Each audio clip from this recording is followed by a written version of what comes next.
নমস্কাৰ বন্ধু বান্ধৱীসকল মোৰ অন্য এটা ভিডিঅ'লৈ আপোনালোকক স্বাগতম জনাইছো। আজি মই বনাবলৈ লৈছো ৰাসায়নিক সাৰ প্ৰয়োগ নকৰাকৈ উৎপাদন হোৱা একেবাৰে থলুৱা কেইবিধমান শাক-পাচলিৰ ৰেচিপি। আৰু আজিৰ এই ৰেচিপি কেইটাত মই একো মছলা ব্যৱহাৰ নকৰাকৈ বনাম বুলি ভাবিছো।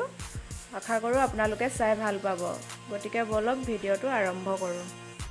আজিৰ ৰেচিপি কেইটাৰ বাবে লৈছো মই এয়া শুকান মাছৰ দুটা পেকেট আৰু এবিধ মগমা বুলি কয়।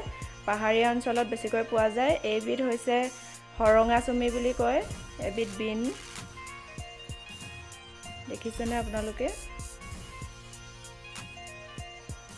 আৰু এয়া লৈছো এইটো বন নহৰু বুলি কয়। পিঁয়াজৰ নিচিনা আলুটো অলপ। এয়া টেঙা মৰা, এটা অমিতা আৰু অলপমান সৰু মাছ। নামটো মই জনা নাই, আপোনালোকে কমেন্ট কৰি জনাবচোন। এয়া সৰু বেঙেনা, সোৱাদটো অলপ তিতা ভেকুৰীৰ নিচিনা। কাচকল লৈছো, এয়া মূলাৰ বীজ, কুমলীয়া অংশখিনি, অলপমান মান ধনিয়া আৰু এয়া লাই শাক। এতিয়া মই হৰঙাচুমি মানে এই বিনখিনি কাটি ললো সৰু সৰুকৈ, লগত এটা আলু কাটি লৈছো। এয়া লাই শাক কাটি ললো মিহি মিহিকৈ, লগত একো দিয়া নাই।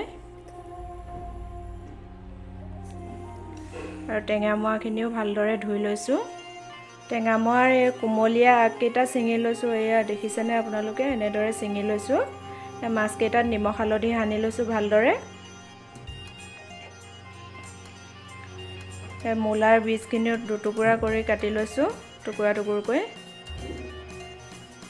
অমিতা সৰু সৰুকৈ কাটি লৈছো, খাৰ বনাম অমিতাৰ। এয়া কাচকলটো বাকলি গুচাই লৈছো আৰু এই সৰু বেঙেনা 4টা লৈছো, বইল কৰিম এইকেইটা মই। আৰু এয়া অমিতাৰ গুটি আৰু বাকলি শুকানে ভাজিম মই। আপোনালোকে যদি খোৱা নাই খাই চাবচোন, এনেদৰে ভাল লাগে। আৰু মই এয়া কেঁচা সালাডৰ কাৰণে কাটিছো। এয়া মগমা বুলি কয়, ফটোত মই দেখাই দিছো আপোনালোকক। প্ৰথমে দেখাইছিলো যে সৰু সৰুকৈ কাটি লৈছো, লগত দিছো মান ধনিয়া অকমান, কেঁচা পিঁয়াজ, কেঁচা বিলাহী, বন নহৰু অকমান। এয়া ফটো লগাই দিছো সাইডত। কেঁচা জলকীয়া কেইটামান আৰু এইটো ভজা মাছৰ পেকেট, এনেদৰে আহে পেকেটটো। আদা, জলকীয়া, নহৰু আৰু এই ভজা মাছখিনি মই খুন্দি কেঁচা সালাডৰ লগত মিহলাই দিম। এয়া দেখিছেনে? এনেদৰে আহে পেকেটটো। প্ৰথমে মই লাই শাকখিনি ভাজি লওঁ। এয়া তেল গৰম হ'ল, তেলত শুকান জলকীয়া 3টা দিলোঁ, লগতে কেঁচা নহৰু কেইফুটামান আৰু এটা পিঁয়াজ দিছোঁ, লগতে ভাজি ল'ম ৰঙচুৱাকৈ। এতিয়া লাই শাকখিনি দি দিছোঁ ইয়াত।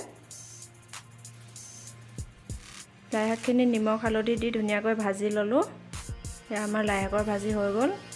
ভাজিখিনি কাঢ়ি ল'লোঁ। এতিয়া মই হৰঙাচুমি মানে বিনখিনি ভাজি ল'ম। ইয়াত একো দিয়া নাই, অকল পাঁচফোৰণ দিছোঁ তেলত। একদম সাধাৰণভাৱে বনাইছোঁ। এয়া আমাৰ বিনৰ ভাজিখিনিও হৈ গ'ল। এতিয়া মই কাঢ়ি ল'ম। তাৰপিছতে অমিতা গুটি আৰু বাকলিখিনিও একেদৰে ভাজি ল'লোঁ। ইয়াত অলপ পিঁয়াজ বেছিকৈ দিছোঁ। তাৰপিছত অমিতাৰ খাৰ বনাইছোঁ। খাৰখিনিও ৰেডি হৈ গ'ল। তাৰপিছত মাছ ফ্ৰাই কৰিবৰ কাৰণে তেল গৰম কৰি ল'লোঁ আৰু এটা এটাকৈ মাছকেইটা দি দিছোঁ তেলত। মই মাছৰ টেঙা বনাম, সেইকাৰণে টেঙা এফাল চেপি দিছোঁ আৰু অকণমান পানী দিছোঁ।